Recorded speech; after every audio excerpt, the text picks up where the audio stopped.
Dark. The refrigerator's low rumble cuts out like someone flipping a switch.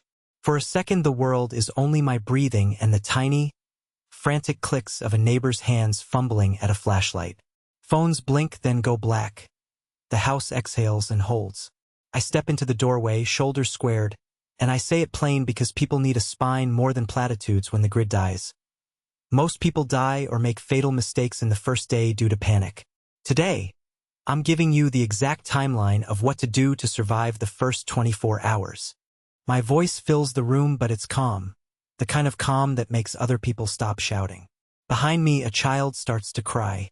I don't raise my tone. I count. Mark. Here. Leah. In the bathroom. Quick. Practiced. Not a roll call, but a triage. Who is with me? Who needs moving? Who is missing? Keep it decisive. A head count is not a conversation. It's an audit of people you are responsible for, now and irrevocably. Next, water. I move through the kitchen with purpose. Tap open fully, buckets under the spout, the bathtub running into a whispering river. Fill everything that holds liquid before the municipal pressure collapses. The sound of water is oddly comforting until you remember what it means. Store it, seal it, mark it, and do it fast. Buckets, pots, the laundry tub, every hollow becomes a reserve. Phones lie like dead animals on the counter. I gather them, switch them to airplane, pull spare batteries and a crank radio out of the kit. No broadcasts, no updates, no social signaling. I tell them plain, no posting, no live streams, no talking about supplies or where we're headed. Every notification is a beacon. Enforce silence. Your location and mindset are classified information now. By the time we've closed the door and taped the first thin cracks of light, the panic is a raw thing to be managed, not indulged. I move through the house checking for unsecured exits and noise sources, speaking in short commands, giving tasks that occupy hands and slow the pulse. This first hour is the foundation. People accounted for, water secured, communications muted. We don't stay here long. In the next phase we shift outward, locks, blackouts, a quiet inventory of food and meds while we make ourselves small on the grid. What you do next determines whether you become a target or you survive. What's your very first priority when the lights go out? Tell me below, and if you want the direct, minute-by-minute sequence for hours 2 through 6, stay with me. The house goes from background noise to a theater of small sounds. A child's breath, the tick of a stove dial cooling, the distant rumble of tires. I move like I've rehearsed this, only practiced routines hold in chaos. First thing, head count. I step into every room. Bright flashlight held low, voice even and clipped. Names. No long speeches, just names returned, hands found, eyes met. Assign 2 people to water. One fills tubs and every available 5-gallon container. The other strips the fridge and stores perishables in a cool, shaded spot. Do it now. Pressure lines fail fast. Municipal pump stop once the grid fries. A barrel of gravity water, not a hope. Radio silence is not paranoia. It's discipline. Phones go on airplane mode, notifications killed, location services off. No social posts, no live streams, no status updates that say, "We're here." Your signal is a target. I take the family phones, disable sounds, and issue one single-purpose channel. A paper-coded note system pinned to the fridge for movements and needs. If we must use radios, we use planned 5-word exchanges and strict time windows. Every transmission is a risk assessment. Next, secure the envelope. Locks first, quietly. I lock every entry, then work outward. Windows darkened from the inside with heavy blankets and blackout curtains to erase silhouettes. Light discipline today saves arguments tomorrow. Move silently, communicate with hand signals or short whispers. Inventory is next, but done like a SWAT team conducts a sweep. Efficient, eyes down, no lingering. Food, meds, fuel, note quantities, annotate casualties to resupply lists, then conceal the ledger.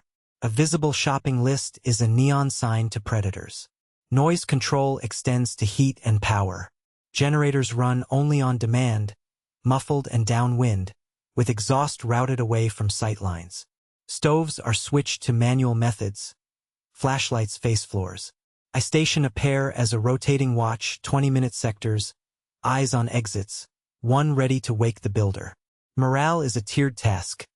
Small comforts handed out on schedule, not impulse. You can see the map forming: triage, water, communication control, perimeter, resource accounting. Keep the rhythm tight, the next stretch gets darker. How do you prioritize when the lights die? Water, security, or comms? Tell me one word. Stay with me. Nightfall shapes everything that follows. By the time the second sky darkens, the house is a carved-out cave. Windows black, every glass a mirror to the night. The generator sits quiet in the yard. We ran it only long enough to top up the fridge and charge a single comm battery. White beams are forbidden now.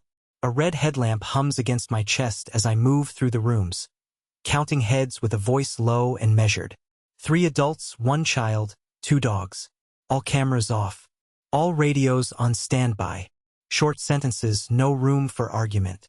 In this hour, the difference between 2 breaths and a scream is a decision.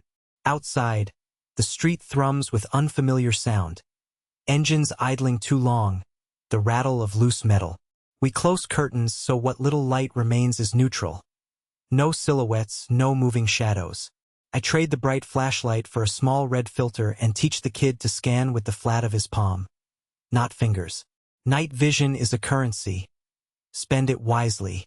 If you must use white light, do it in 2 to 3 second bursts only. Aim down, away from windows, and never toward a sound you can't confirm. Security protocol tightens into muscle memory. 15-minute perimeter checks, 2-man sweep, 1 person on interior watch. We keep noise discipline. Metal on metal is a broadcast. The mistakes I see kill faster than gunfire. Shouting to strangers at the door, live streaming to prove you're okay, or leaning out to see what the commotion is. Looters follow light and chatter. Give them neither. Psychology is the battlefield now. Adrenaline will want to empty the pantry, to call everyone you know, to make yourself seen and therefore less alone. Counter that with rituals: 3 deep breaths before answering a question, a 10-second pause before opening any door, a recorded inventory on paper you keep under your mattress. Small things anchor people. A hot cup passed quietly, a scratched comic read by red light, a deliberate tick of folding a blanket the same way each time. These rituals replace chaos with routine and buy you clear thinking. We rehearse refusal phrases. We have what we need. And come back when it's daylight. No explanations. No inventory lists. No maps on your phone. If this resonated, like it and tell me in the comments. What's your first move when the grid dies? Stay with me. At hour 24, we break down the most fatal errors and the hard decisions you'll be forced to make next. You breathe through it. The blackout isn't just a lights-out moment. It's a decision engine that separates those who survive the first day from those who become statistics. In the hours you've just run through in your head and in muscle memory, the pattern repeats. Assess, secure, conserve, don't advertise. The head count at 0 hour wasn't paperwork. It was triage. The bathtub full of water and the lined-up containers aren't luxury stockpiles. They're time bought against collapsing infrastructure. Radio silence isn't paranoia. It's an operational discipline that keeps a target off your back. Now, in this last hour of the drill, make the mental checklist as automatic as lacing boots. Reinforce the perimeter 1 more time, walk the path a 2nd time in shadow, and move with the economy of noise. Replace white bulbs with red where needed, tuck away reflective surfaces, and swap out a bright interior for a single, low-watt anchor that keeps the family calm without flagging your position. Inventory again, not to admire what you have, but to know precisely what you can afford to use in the next 72. Medicines, baby supplies, and critical tools sit at the top of that list. Everything else is negotiable. Psychology is the wild card. Expect flat affect, numbness, sudden anger, and a panic that sounds eerily like normal speech. Anchor whoever is most fragile with a simple ritual. A 5-count inhale, a steady voice, a task. Give them a job that matters, however small. Routine kills chaos. Meals at set times, watch rotations, and an information diet limited to trusted channels keep the mind from splintering. Watch for errors that look like good intentions. Broadcasting location to check on friends. Trading supplies for sympathy? or opening the door to someone who sounds desperate but is scouting. If you remember nothing else from this briefing, remember discipline. Control information, control noise, control consumption. Each action you take in these first 24 hours compounds. Like this video, if it sharpened your plan, drop one line below. What's your first priority when the grid drops? And subscribe quietly. Future drills get specific and you want to be ready.